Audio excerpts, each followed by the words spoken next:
लेकिन यहाँ अभी क्या हो रहा है कि वो यह प्रयास कर रहे हैं कि श्रद्धालुओं की संख्या यहाँ पर न पहुंचे घाट पर।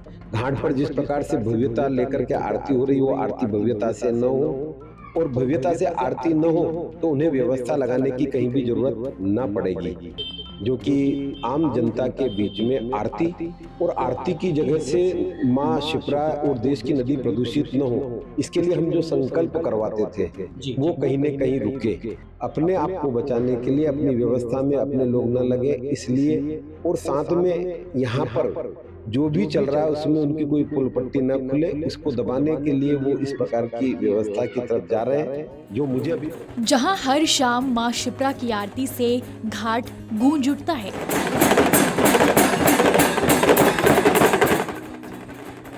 जहां आस्था, परंपरा और श्रद्धा का संगम दिखाई देता है। वहीं अब उसी आरती को लेकर विवाद खड़ा हो गया है। उज्जैन के रामघाट पर जलती आरती की लौ के बीच अब सवालों की चिंगारी भी उठने लगी है। तीर्थ पुरोहितों का आरोप है कि सदियों पुरानी धार्मिक परंपरा को रोकने की कोशिश की जा रही है, जबकि प्रशासन की कार्रवाई व्यवस्था और नियमों से जुड़ी बताई जा रही है। लेकिन यहाँ अभी क्या हो रहा है कि वो यह प्रयास कर रहे हैं कि श्रद्धालुओं की संख्या यहाँ पर न पहुंचे घाट पर। घाट पर जिस प्रकार से भव्यता लेकर के आरती हो रही वो आरती भव्यता से न हो, और भव्यता से आरती न हो तो उन्हें व्यवस्था लगाने की कहीं भी जरूरत न पड़ेगी, जो कि आम जनता के बीच में आरती और आरती की जगह से माँ शिप्रा और देश की नदी प्रदूषित न हो, इसके लिए हम जो संकल्प करवाते थे जी, वो कहीं न कहीं रुके। अपने आप को बचाने के लिए अपनी व्यवस्था में अपने लोग न लगे इसलिए, और साथ में यहाँ पर जो भी चल रहा है उसमें उनकी कोई पुल पट्टी न खुले, इसको दबाने के लिए वो इस प्रकार की व्यवस्था की तरफ जा रहे हैं। सिनस्त 2028 को आने में अभी भले ही समय हो, लेकिन मैं आपको बताना चाहूँगा कि देर शाम होते ही माँ शिप्रा के घाटों पर अब हर हर शिप्रे की गूंज गुंजायमान होने लगी है। यहाँ पर जो प्रमुख रूप से 2 आरतियाँ होती है, उसमें बड़ी संख्या में श्रद्धालु यहाँ पर पहुँचते हैं और माँ शिप्रा की आरती कर पुण्य लाभ अर्जित करते हैं। हमारे साथ हैं श्री क्षेत्र पंडा समिति के अध्यक्ष पंडित राजेश त्रिवेदी। हम उनसे जानेंगे कि ये जो आरती हो रही है, इसकी जो भव्यता को देखते हुए क्या नगर निगम और जो पुलिस प्रशासन है वह उनका सहयोग कर रहा है या इस आरती को लेकर कोई व्यवधान पैदा हो रहे हैं? जी सर।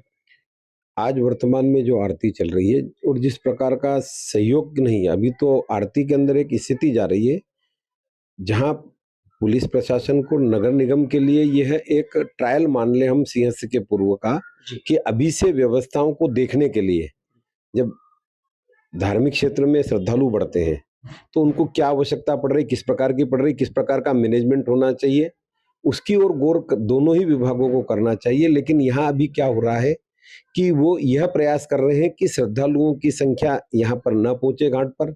घाट पर जिस प्रकार से भव्यता लेकर के आरती हो रही वो आरती भव्यता से न हो, और भव्यता से आरती न हो तो उन्हें व्यवस्था लगाने की कहीं भी जरूरत न पड़ेगी। ये इस ओर दोनों ही विभाग कार्य कर रहे हैं। ऐसा कुछ बताया जाता है पंडित जी के वहाँ पे जो पूजन सामग्री से जो जिन चीज़ों से प्रतिदिन माँ शिप्रा की आरती होती है, इन सामानों को लेकर कुछ पंडितों को नोटिस जारी किए गए हैं, ये क्या मामला है? वहां पे क्या है कि मैं आपको जानकारी दे दूं कि 1 तारीख को तो जो मुख्य आरती होती है उसके माइक का पूरा चिलम और सभी चीजें नगर निगम ने पुलिस विभाग के माध्यम से जब्त की है वहां से, जी। जो कि आम जनता के बीच में आरती और आरती की जगह से माँ शिप्रा और देश की नदी प्रदूषित न हो, इसके लिए हम जो संकल्प करवाते थे जी। वो कहीं न कहीं रुके। इसका एक पहला प्रयास हुआ था। जी। लेकिन हमने माइक जाने के बाद भी मुंह से ही सारी बातें बोलते हुए, पूजन कराते हुए डेली नित्य का हमारा संकल्प चल रहा है। जब यह व्यवस्था आगे बढ़ी तो उन्होंने वहां पर जो बिछात होती थी जिस पर बैठ करके लोग श्रद्धा से आरती करते थे, वो बिछात बंद कराई कि नहीं, ये नहीं बिछेगी यहाँ पर। और कल उन्होंने पुलिस विभाग महाकाल के द्वारा अति करते हुए एक नोटिस जारी किया गया कि यहाँ जितने भी तख्त इत्यादि लगे हुए हैं ये यहाँ से हटाइए, नहीं तो हम जब्त करा देंगे और आपके खिलाफ कानूनी कार्रवाई करेंगे, जो कि पूरा सिस्टम के खिलाफ जा रहा है। जब कोई भी चीज भव्य स्तर पर चल रही है और उसको यदि अगर आपको समाप्त करना है तो सीधा तरीका आ गया कि उसके सारे सिस्टम को हम हटा दें। जैसे कि मेरा कहना पड़ता है कि आज कोई भी टीवी चैनल है या उसके माइक को हटा दें, जिसमें वीडियो रिकॉर्डिंग होती है, कैमरा हटवा दें, या कहीं समाचार पत्र वाला समाचार बनाता है तो उसकी कलम वो सारी चीज रखें और बोले अब आप समाचार बनाइए जी। या आप पत्रकारिता करिए। तो वही स्थिति आज यहाँ पर शिप्रा पर करने का प्रयास प्रशासन के माध्यम से हो रहा है, जिसका सभी तीर्थ पुरोहितों के द्वारा पुरजोर विरोध किया जा रहा है।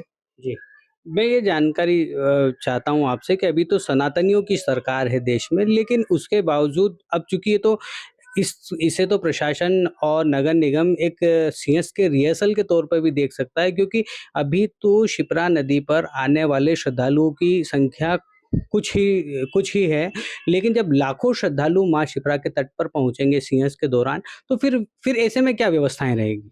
देखिए, इसको वास्तव में सरकार को ट्रायल पर सारी व्यवस्था के रूप में लेना चाहिए, रिहर्सल के रूप में लेना चाहिए। जी। नित्य प्रतिदिन इसके अंदर क्या चीज अपन कर सकते हैं जिससे कि पूरा जो धार्मिक समूह आ रहा है उसको कैसे कंट्रोल किया जाए। जी। परंतु अब धीरे धीरे जो व्यवस्था की तरफ लग रहा है, सनातन की सरकार है, बिल्कुल सत्य है, लेकिन ऊपर उन लोगों को जानकारी है या नहीं है मुझे नहीं मालूम, क्योंकि यदि जानकारी होती तो इस प्रकार का कदम उठाने से रोका जाता, मना किया जाता।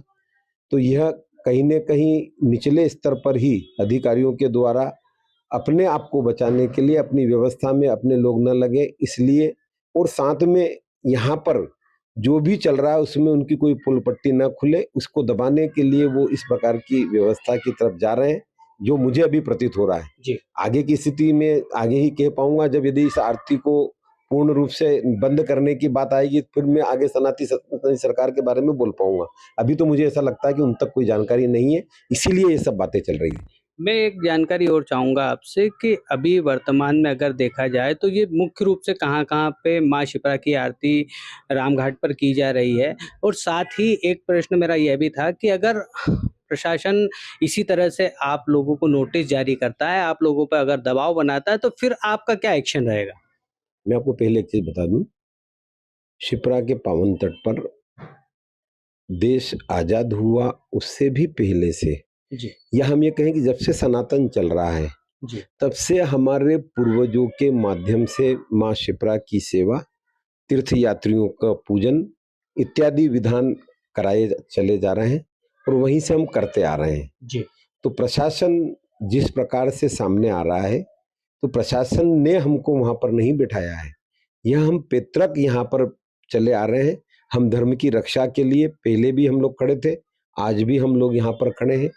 जहाँ आरती होने की बात है तो प्रारंभिक काल में शिप्रा महासभा और साथ में पंडा समिति, इन दोनों के माध्यम से आरतियां आगे बढ़ी, और उसी आरती में अब चूंकि क्या होता है कि जब श्रद्धालु आते हैं तो तीर्थ पुरोहित जहाँ प्राचीन काल से अपने घाट पर बैठ रहा है, जी। उसी जगह पर उन्होंने अपनी तरफ से भी माँ शिप्रा की आरती प्रारंभ की है, इसलिए पूरे घाट क्षेत्र में आरती की व्यवस्था नजर आ रही है।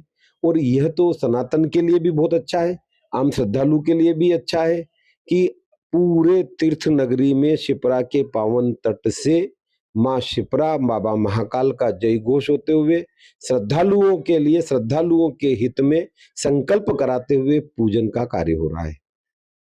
तो ये थे हमारे साथ में पंडित राजेश त्रिवेदी जी, जिन्होंने बताया कि हम जो आरती कर रहे हैं उसके माध्यम से प्रतिदिन माँ शिप्रा का जय घोष हो रहा है और बाबा महाकाल की नगरी में आने वाले लोग माँ शिप्रा की आरती का लाभ ले रहे हैं, बाबा महाकाल के दर्शन कर रहे हैं। लेकिन अगर हमें इसी तरह से परेशान किया जाता है तो यह जो आरती है ये मुगलों के शासन काल में भी जारी थी।